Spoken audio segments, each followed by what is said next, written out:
Hello. Welcome back. This is Office Hour.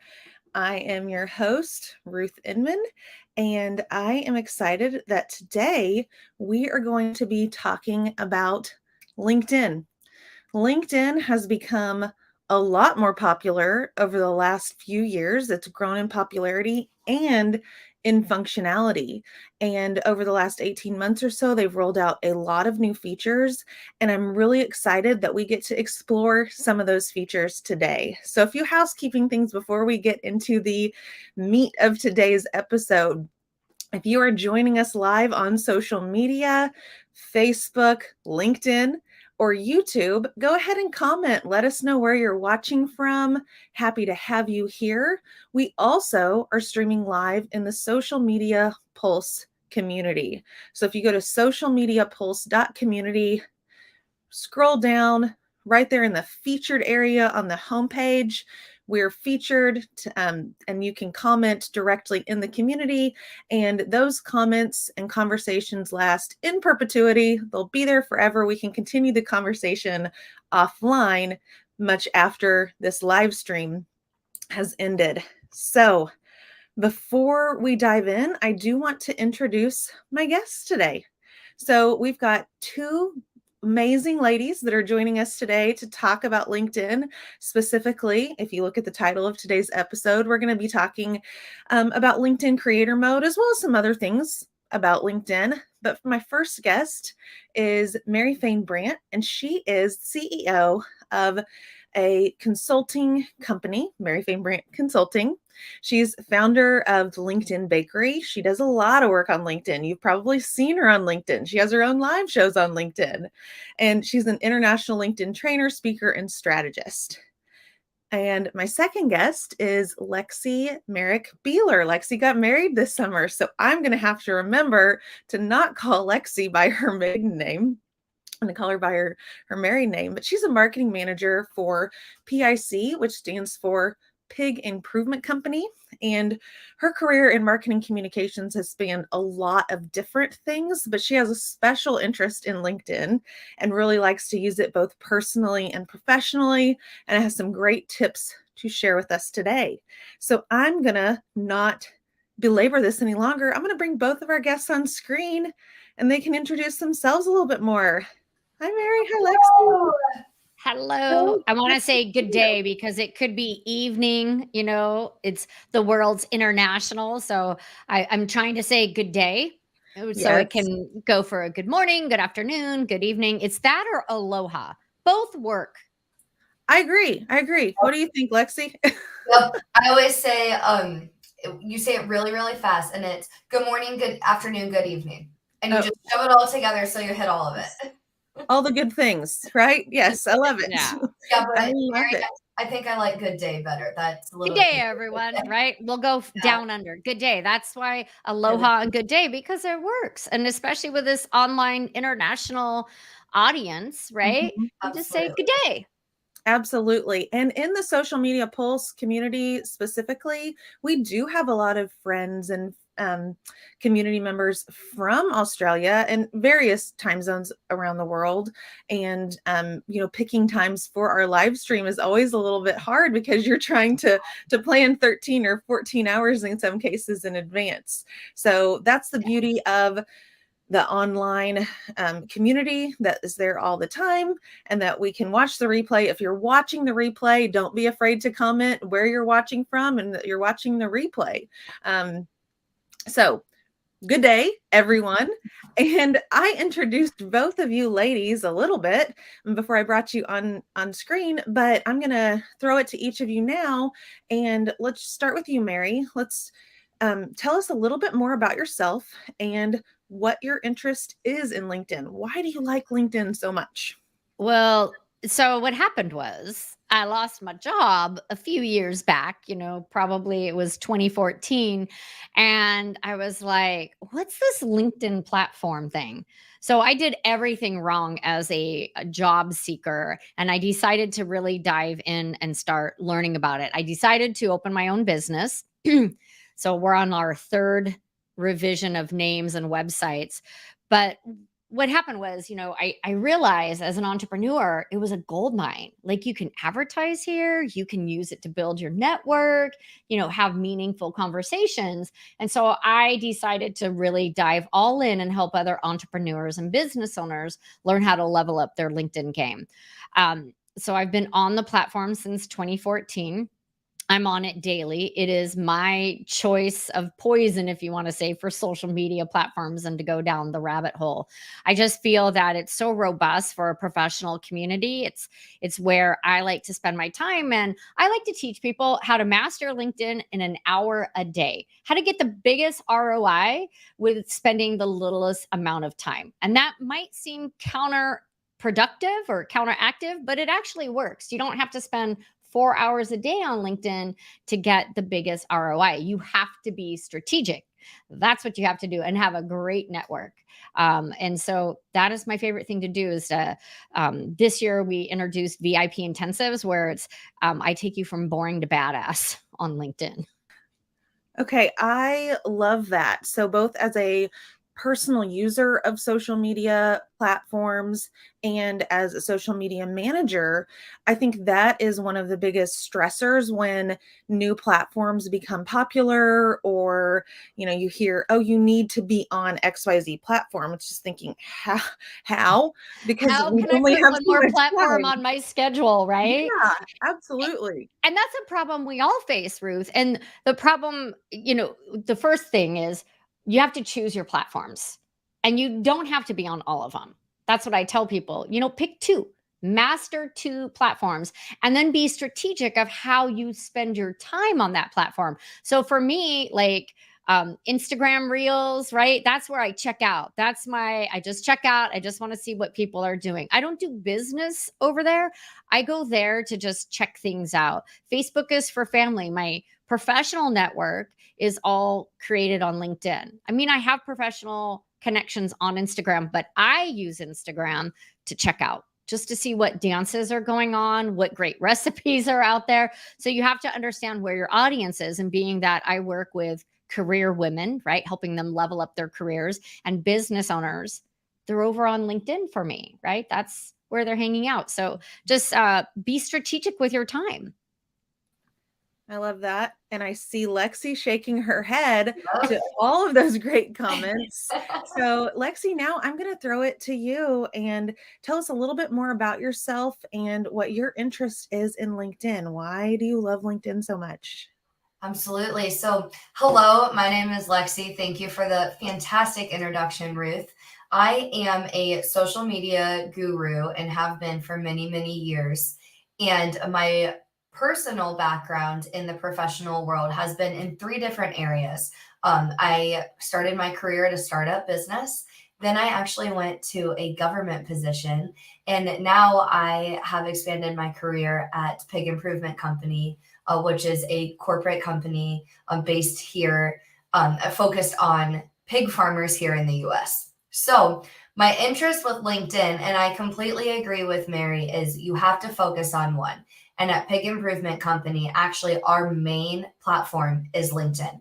We have the best luck connecting with our customers, but also it's been really, really important to connect internally as well.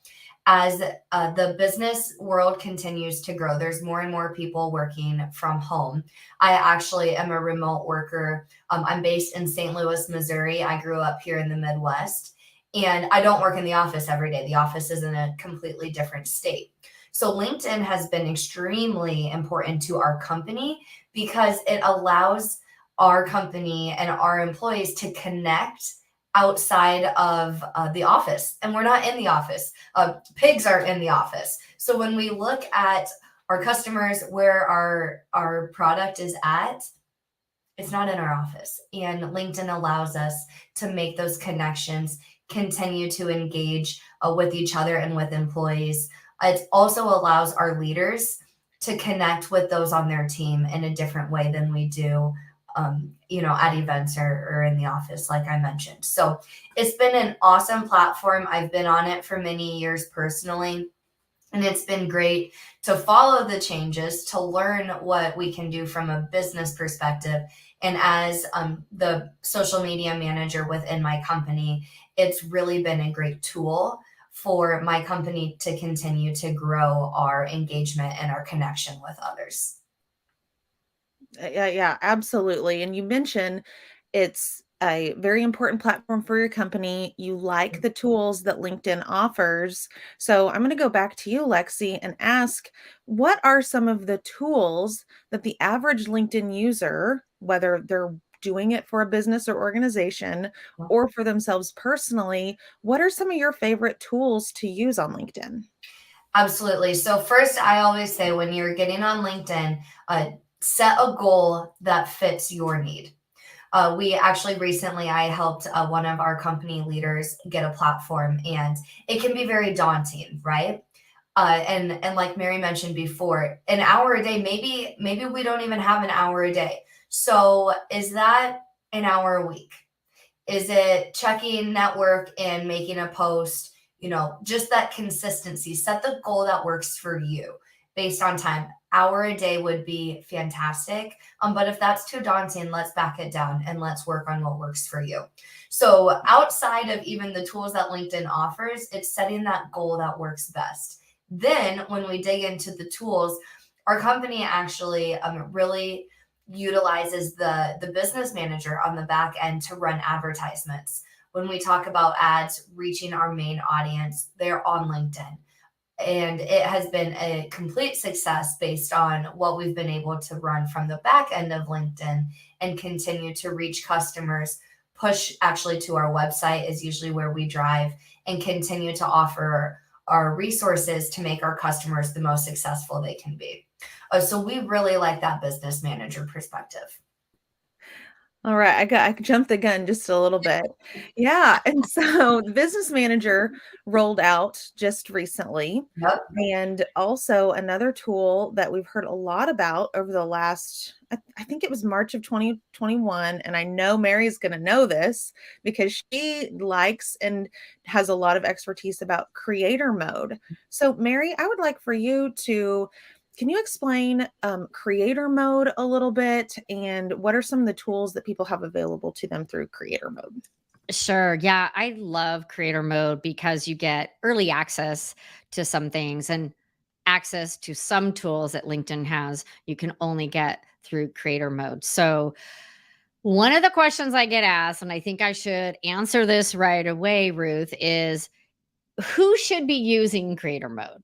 And so I'm sure Lexi will want to come up and maybe discuss that. But I think before we get into what creator mode is, who should use creator mode? It is not for everyone. Hence, the word creator is for people who are creating content that have established audiences, a built up network on LinkedIn already. Creator mode is not for someone who's just starting off. It's not for someone who's not going to be posting content on a regular basis. And it's not for someone who has a very small network. So, creator mode, that's who it's for and who it's not. So, job seekers, probably not creator mode for you, right? Business owners, people that are in social media, design aspects, creating content on a consistent basis, has a strong network, creator mode is for you. And here are some of the great features that you get. You can have a 30-second video on your profile. I love this feature. They've changed the name of it. It was gosh, what was the name of it? Profile video. They've changed the name of it, but it's a 30-second.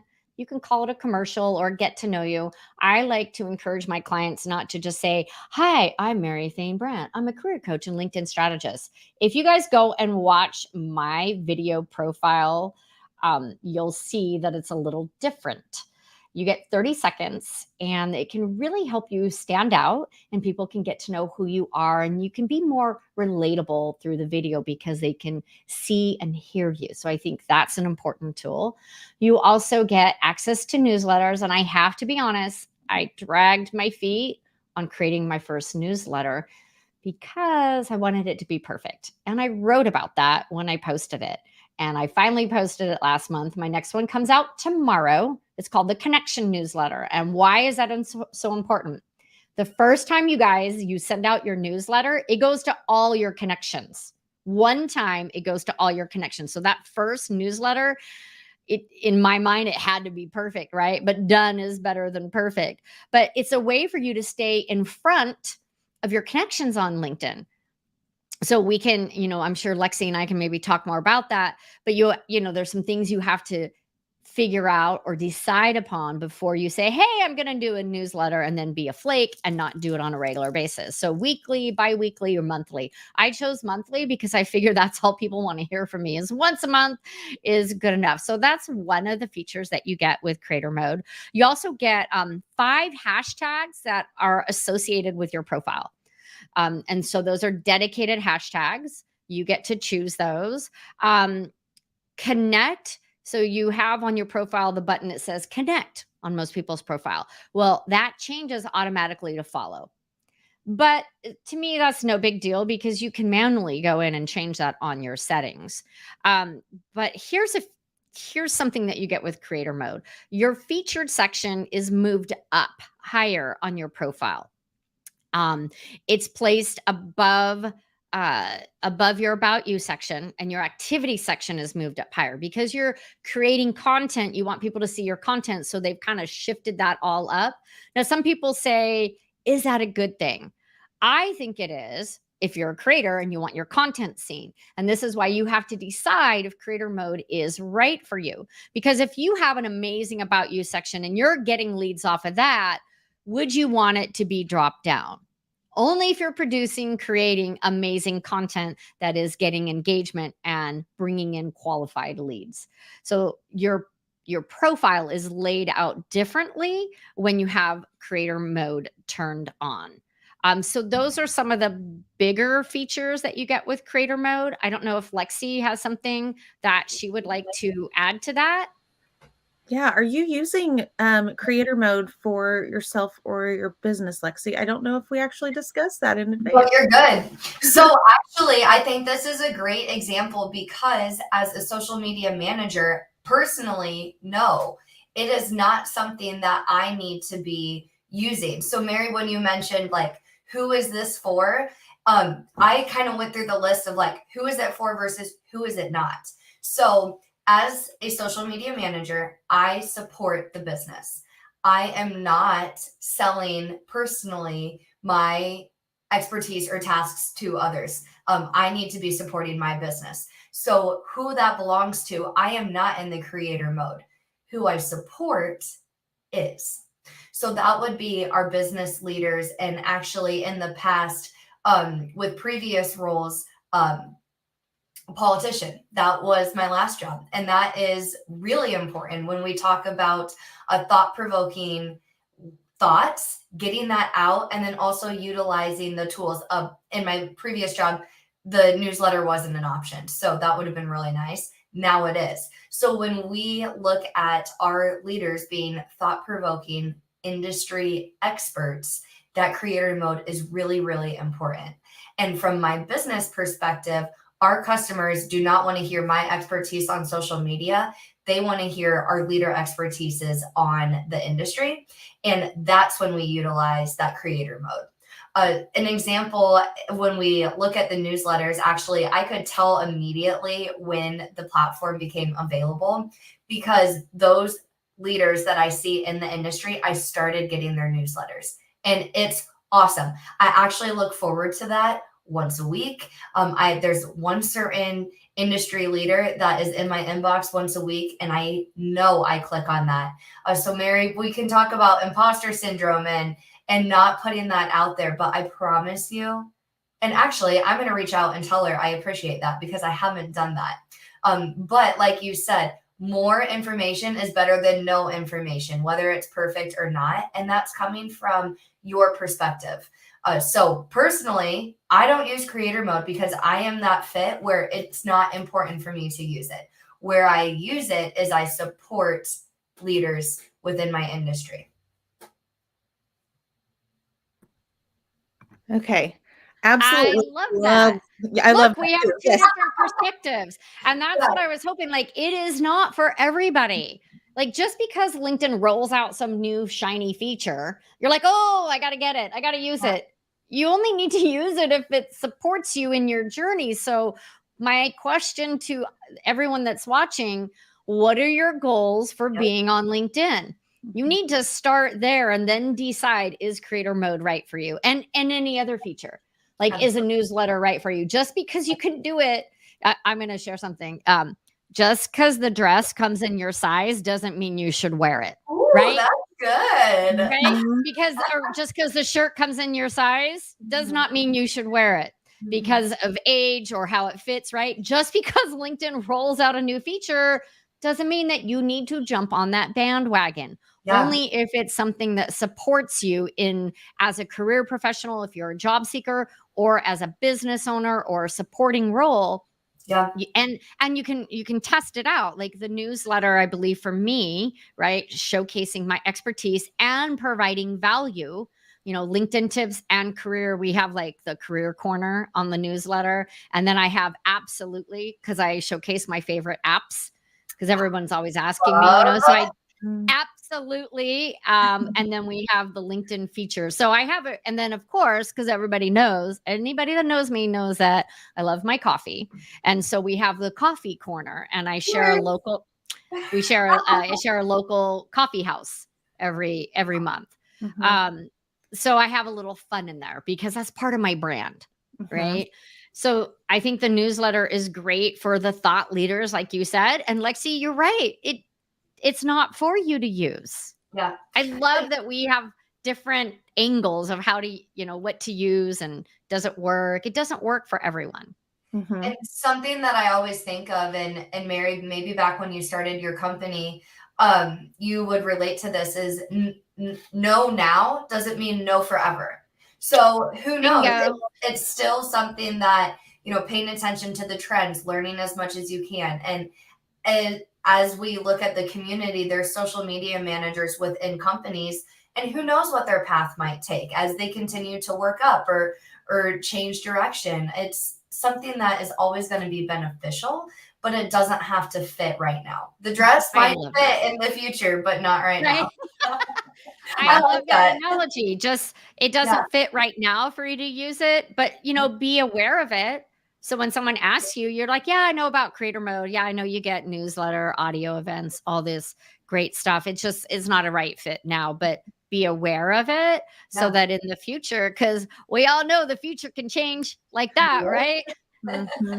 Absolutely. Okay, so I like this bouncing ideas off of each other, and a couple of ideas that came to mind for me when we were talking about the different use cases and the different reasons, or the different, to continue the dress analogy, like there's different events that you might wear that dress to, right? Right. So let's talk a little bit. We do have people within the Social Media Pulse community that are across a spectrum of personas, so to speak. We have social media managers who are building their personal brand. We have social media managers who are supporting the businesses or the clients that they work for. We have thought leaders, we have agency owners, we have people across a spectrum. So let's roll it back a little bit. And for maybe someone who's newer in their career, they don't really want to take a position of thought leadership.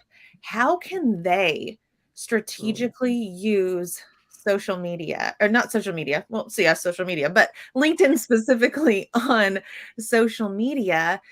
What are some good strategic things that a young professional can do on LinkedIn? And Mary's rubbing her hands. Let Mary go first. Oh, and I think that Lexi and I will probably bounce off of each other. So I love this. So ironically, I'm doing a talk. I'm on stage in person. Oh my gosh. Right. On September 28th. And this fits right in. It's called How to Build Your Brand on LinkedIn, so you stand out like a strong cup of coffee. Ironically, it's on brand for me. So for people who are starting off, build your personal brand. I don't care if you work for a company, you need to have a personal brand, because your personal brand stays with you. You'll change jobs. You'll probably change jobs every probably every 3 years. That's the statistic right now, right? In order to get a promotion, to make more money, you should be changing jobs at least every 3 years, right? To keep moving up. And what doesn't change is your personal brand. What can get you that next job besides your skills is your personal brand, which kind of becomes your reputation. Like, you're energetic, you already have the skill list, right? But what are you known for, right? I'm known for being fun and informative. I'm known for bringing the energy to the stage, to a live show. Like, that is part of my personal brand. So define and create your personal brand. Shout out to Christine Gritman, because she's all about branding. She's one of my BFFs from social media marketing world. And I know a part of this community. But build your personal brand and then share that on LinkedIn. And I don't want to keep talking, because I could talk about this for about 2 hours. So Lexi, I'm going to hand the mic over to you so that I'll be quiet. All right. No, you're good. I'm just going to add right on. So you say build your personal brand. I completely agree. And that's something that I feel passionate about and have focused on, being in this career and in the world. And let's talk about how to do it. So my expertise would be to do it. Make sure you're active. Make sure you are doing something. And actually, when we talk about that personal brand, Mary, you named off a few things. I would look at, talk about content pillars, and I would make, we do this for companies, right? Every company has content pillars of what you stand for and what you're talking for. You need to make those for yourself as well. So Mary, yours is coffee, energy, and expertise. That's what I gathered. I'm hoping that maybe that aligns with your pillars. Mine actually is breakfast food is one of mine. Oh. So I am a sucker for breakfast food. And if you come to my house, we are having some sort of breakfast food, and I am treating you to a feast. Okay. So I'll be right there. What are we having? Waffles, eggs Benedict? Probably something with pork, I'm guessing. Oh, okay. See? So Ruth, you read my mind, and I think you know a little bit of my brand. So that directly relates, even though I live in the middle of a city right now. I'm a farm girl at heart. So I'm the 6th generation from my family's farm, and I've been consistently involved in agriculture. And now in my personal and professional life, I get to support agriculture and farmers, specifically pigs. So how do I do that? Well, I love pork. And either I'm showing my life with agriculture, or I'm making it in the kitchen and showing that diversity. So that is a content pillar for me, and something that I love. And actually, because that love personally, started at actually a young age, growing up on a farm, it has followed into my career. So when you go to social media pages, specifically LinkedIn, I'm sharing what I'm doing professionally within the pork industry and within the agriculture industry, but then also personally. I love to share, pictures of, I have 3 sisters, and there's usually a funny story or something that we've learned together, or from the farm. So when you come to that, your pillars should be shown throughout, and that's how you continue to build your personal brands. And it's easier to share, when you've defined your personal brand and you know what it is, it's easier to weave it into content. Yes. Right? It's when you don't know and you're like scratching your head, well, I don't have a personal brand. Yeah. And this goes for career professionals, right? Not just business owners. Career professionals in 2022 need to define, create, and share their personal brand out on LinkedIn, because recruiters can tell when someone has put in the work and has established this personal brand, and you become known for that, right? Yep. And that's what's gonna, you can have all the qualities, all the skills that you need, but that personal brand can make you the ideal client, can help you stand out on LinkedIn. So the recruiters, doing a search, I need someone who has these 5 skills, but then they get your profile and they're like, who is this Lexi? Oh my gosh, check this out. Because you have your personal brand established, defined, and created on LinkedIn. Yeah. You're going to stand out and shine. I'd like to also add, for anyone just getting into their career, it will change. It will 100% change. And it can evolve. And then also something else I always use as an example is sometimes, just like being on creator mode, sometimes there's things that you're passionate about that don't fit into your personal brand. And my example is always, I love doing yoga. I've hardly, I go to classes on the regular. It's not part of my personal brand. It's important to me from a mental health perspective and from a taking care of myself perspective, but you're not seeing it on my social media platforms, because although I love it and I would say maybe I'm passionate about it, it doesn't fit that brand pillars that I want to stand out for, because I don't want to be a yoga instructor and I don't want to be seen as an expert in yoga. I just want to enjoy it. Well, and you don't have to share everything that you're Yeah, passionate about.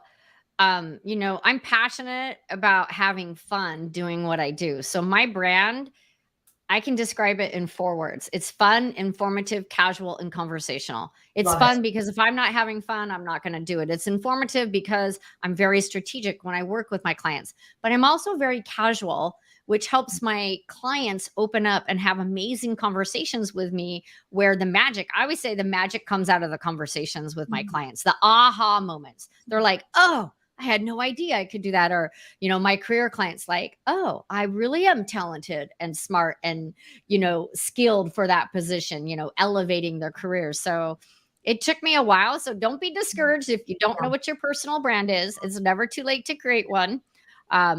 And just start thinking about it. You are unique. Each of us, we're very unique. So when you see social media, LinkedIn trainers, live producers, like, everyone's doing it. I don't have a personal brand, right? You do. Like Brenda Meller, her thing is pie. Her book is all about pie. Her LinkedIn book, Have a Slice of the Pie. Um, everyone has that little thing. She's very passionate about pie and she's weaved that into her branding. Yep. So, Thinking about specifically a personal brand on LinkedIn, I think that's one of the growing pains that LinkedIn is sort of just now getting through, and they haven't perfected it yet.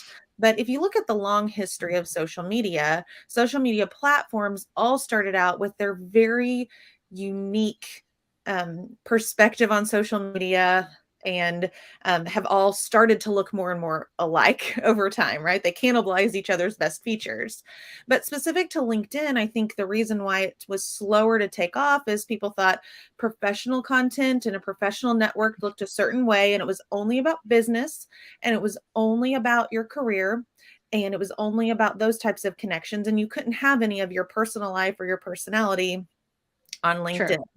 true. So I would like to wrap up the conversation about personal branding to say that absolutely big fan of having your personality and your personal brand be evident on LinkedIn, and we don't have to be really sterile about it. Yes. But Yeah, with that being said, I am going to kick it to you. Might know where this question is going next. I do. Is maybe some of the backlash, and as people were going through that growing pain of personality or people trying too hard on social media, on LinkedIn, backlash against things like the crying CEO or Yeah. really cliche thought leadership. There's even, kind of satirical viral content generators that are happening. So what thoughts do you ladies have about some of the backlash that LinkedIn is facing right now, and how a regular user of LinkedIn can avoid some of those pitfalls? Kind of two-part question. Mary, you Well, first. so the crying CEO, I'm sorry that he was so upset and he made this mistake. I never think that you should share the mistake right when you're going through it. That is a story to share in a year or 2 years. Like, you went through that. Here's how you felt. Here's the mistake you made. And here's how you fixed it. Right. So you don't share like, oh, my world's falling apart. I made an awful mistake. I don't think that was the right place to put that, or the right time. Right. I do think we can be more vulnerable and share some deeper stories on LinkedIn, but it is a professional platform, right? So think about where you're posting it. Does it belong on LinkedIn, or does it belong on Instagram, TikTok, or Facebook? So I think you always need to think about that. Yeah, the crying CEO, I felt bad for him. I don't think that was the right time And I don't think a CEO should be weeping on LinkedIn. Mm-hmm. And he's being held up as an example of maybe one example of sort of a trend that people are seeing online, that it's maybe people are trying too hard to be personal and too hard to be there's a balance. Yeah. And you need to have your boundaries. Like, I'm all about sharing who you are on LinkedIn, but I'm not going to share, like, I can't even think of anything because my life is so boring and basic.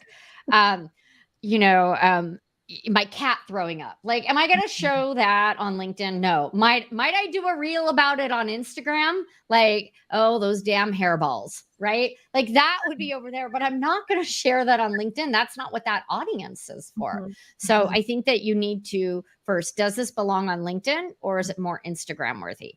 Is this a benefit? Is it valuable to my network? Is it going to inspire them or help them? Yeah. Is it? Lexi, what do you think? Yeah. Does some of the backlash, especially someone who's running LinkedIn, as a representative of a business, does it change your approach any or cause you pause or caution about what you're posting on your business page or your personal? Yeah, absolutely. So I do think there's a trend right now in fake vulnerability. Yes. So we saw vulnerability really perform well over the past few years, and now it's pushed over the limit to where it's coming off fake or forced. And that's getting to be old. And I think maybe that was the goal of the crying CEO, was to really show some vulnerability, to create that emotion, and it backfired, like, big time. The other thing from a company perspective is we really think long and hard from what's going on, anything, any social media platform, specifically LinkedIn, and it's always tailored to our audience. So every single post, we are talking to somebody and we are giving something they can take away. I don't know what the crying CEO was trying to give as a takeaway other than sympathy. And I don't think you should try to get sympathy from social media. It's probably just not going to work. Sympathy needs to be given from somewhere else, because that's when you're going to backfire. The other thing I think is really important is specifically for that. And I learned this in college. And it's one of the best things I took away from being a part of a sorority, is you never post pictures at that moment. Yeah. Post them the next day. Fresh eyes, fresh mind, fresh look on the perspective. If they are still valid, then absolutely you can make that post. But it's really hard in social media, and it does come down to that balance. Is you need to be, and that's where your social media managers need to be really, really focused and really, really good at this job. It's balancing what is real time versus what needs to wait an hour, 12 hours, 24 hours. Because if it's still valid in 24 hours, you're still golden. I'm not saying you need to wait 30 days. Just take a second. Yeah. And to add to that, like, as social media managers, if we're coming from that perspective, you have strategically already laid out your content. 100%. And on LinkedIn, you can really only post once a day on your personal profile. On a company page, you can post multiple times, but on LinkedIn, on your personal profile, once a day. You do more than that, the algorithm doesn't like you, and none of your posts are going to tank. So, for a business, coming from that business perspective and a social media manager's perspective as a company, like, you've already laid out your content for a month or quarter, and you might have pockets of, like, oh, this day is, for maybe a personal post or share something in the news that, leave some pockets, but you really don't, if you're doing it right, right, you don't have a lot of empty days there that you're going to go on and start crying. And again, I love how you said from your sorority days, and I can only imagine how, that you wait the next day. It's kind of like drunk dialing back in the day. You don't call right then. You wait. If we're going to put it in human terms here, it's like at the sorority party, you're not taking pictures and posting them, because you're probably going to post something that you regret. Yeah. And specifically as a social media manager from a company, you have got to be you're representing more than yourself. So then I think the pressure is even more, it's even more important. We have a routing process. We actually do 2 months at a time when we create content. So doesn't mean that we can't be in real time, doesn't mean things don't come up and we create the post, but having, I also encourage that, you know, if you're at a company, you probably have a routing process to make through that everything is kosher and correct. But then also personally, from a personal brand, maybe send that post to a trusted source, a friend, a relative, a family member, and then give yourself a little check to make sure that goes out. And I bet if the crying CEO did that, it might have turned out a little bit differently. Yeah. I mean, if you're questioning it, if you're like, should I post this on LinkedIn? That should be your red flag. When you're wondering, like, that's when you really need someone else, a sounding board. Like, hey, I was going to post this. It's a little personal, a little vulnerable. What do you think? You need to ask someone. So some really great tips here for leveraging LinkedIn. So I'm just going to kind of open it up. What other tips do you ladies have for specifically leveraging LinkedIn? Lexi, I'm going to put you on the spot first. I actually have one right off the top of my head that I wanted to mention. Again, it's not specifically with creator mode, but it kind of does the same thing of highlighting experts. And when you have an event, I highly recommend creating events on LinkedIn. We have seen great success with this. We've seen the ability to reach our audience and actually those who were already in our audience, but engage with them. So that's something that I really want from a business perspective. I wanted to share is think through versus just posting on your page. What are those other tools that you can activate with? And if creator mode doesn't fit with you specifically, or you're coming from a business perspective, you can still engage individuals through that event process and still give them the industry spotlight or that expertise level without utilizing all of the tools available. So I love it. That's a great tip. I love events too. It's a great way to, really start a conversation with new people or re-engage with previous connections. So great tip. I love events. I do too. And the other thing about events that I notice as a user, not necessarily even as a social media manager, is you get reminded about those events with not only in-app notifications, but often on mobile push notifications. And that is gold for a social media manager if there is a push notification that goes out with anything that you're doing. I got an email from this. Yeah, this you event. get an email as long as you mark attending from the attendee, perspective. Mark attending, and you'll get the reminders, which is nice, and you'll get the option to add to calendar.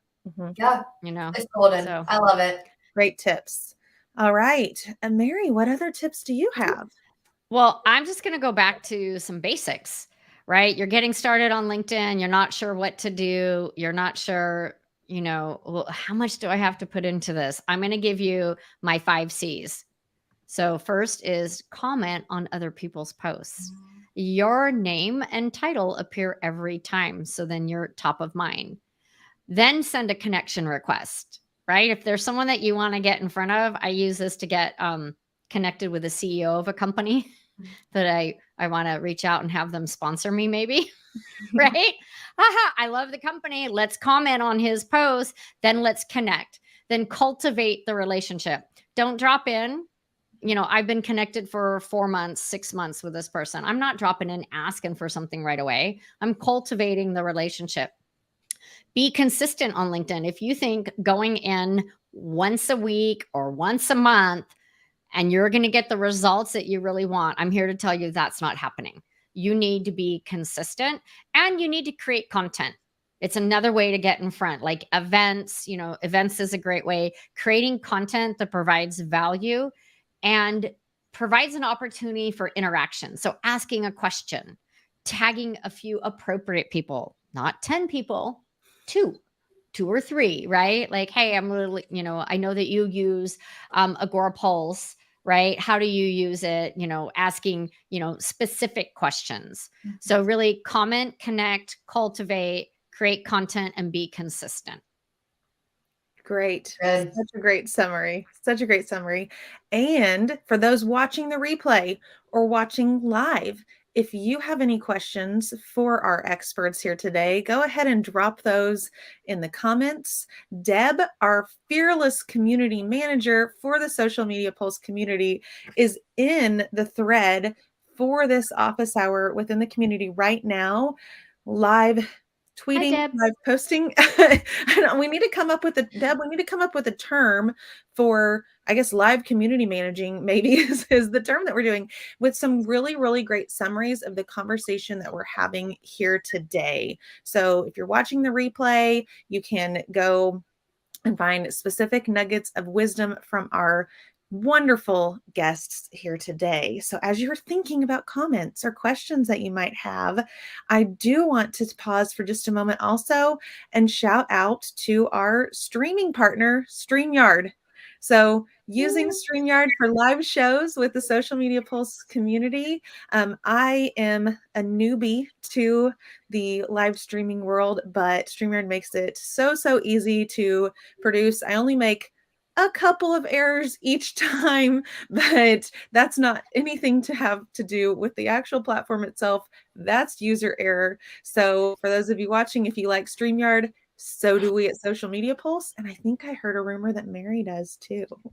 I love StreamYard. It makes it so easy to go live, just literally a click of a button, and you can have amazing backgrounds and intro videos and music now and just personal branding. So it's definitely a great tool, whether you're just starting out or you're ready to level up your stream game.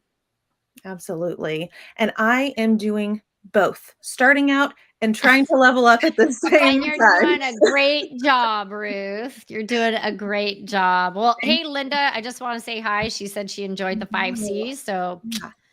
Throw that up there. looking, Yeah, thank you. yeah. Linda's watching on YouTube. Also, Linda did comment earlier when we were chatting, and she's a fellow farm girl. So she's Woohoo! I know I didn't share it about myself, but I am as well. So happy to have you here watching. And one of the things I will point out in relation to that is that within the Social Media Pulse community, we do have a wide variety of social media managers who do different tasks related to their jobs, but also have different niches and industries that they work in. So I'm going to shout out our mastermind groups and the groups that are dedicated places to have conversations with specific people who share in the type of work that you do or in the niche that or industry that you work in. So I'm grabbing that link. That's amazing. Thank you. That you guys have a thread dedicated to agricultural work. I had no idea. We do. So I'm throwing the link to just our mastermind groups in general up as a comment, and then also here in the stream, socialmediapulse.community. It's a long URL. So here's a pro tip about navigating the community: the search bar. Right? It's how we navigate all websites. Right? And if they've got a good search functionality, and ours does. So if you just search for Mastermind, you can find Mastermind, our landing page for all our different mastermind groups that Deb leads within the community. Additional things about the community I'll share: we have news and resources curated by our director of content, Christine Gritman. We talked about Christine earlier, and a job board and online courses. So it's a one-stop shop for anything that you need to upskill your career as a social media manager, including shows like today's office hour where we got to talk about LinkedIn. I appreciate you ladies spending the last nearly hour with me. And are there any final thoughts that you would like to share with our guests today? Mary.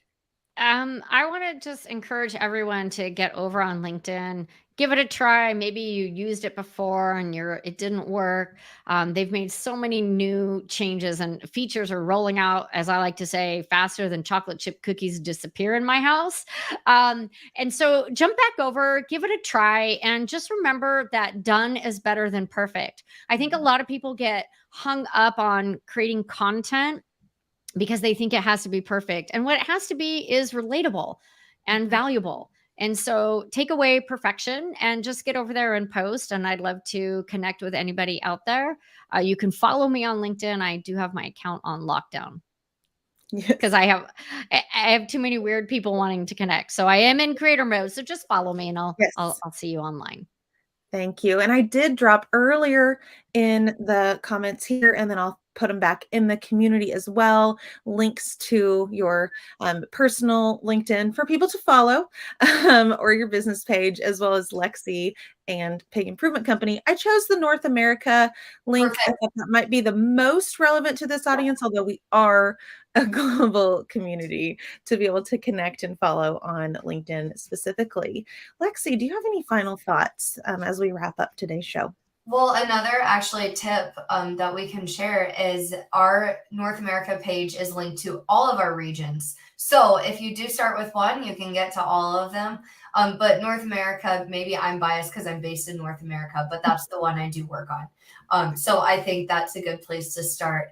And as we look at LinkedIn and getting involved, I just was going to share to start with us, start with social media posts, start with connecting with us today, and then we can continue to grow together. So yeah, that was my takeaway. I really enjoyed this conversation. I think it proved that there's multiple ways LinkedIn can fit. And I came with one perspective, Mary came with another. And Mary, I learned a lot from you too. So it was so Oh, great to connect with you. Yeah, thank you. I learned a lot from you too. And I love that we can both like a platform and have different perspectives on it. absolutely. Okay, one more great question from Yeah. Linda. So So we're going to end really strong with a question from a viewer about hashtags. What do you guys think? Hashtags on LinkedIn, in or out? What's their relevance?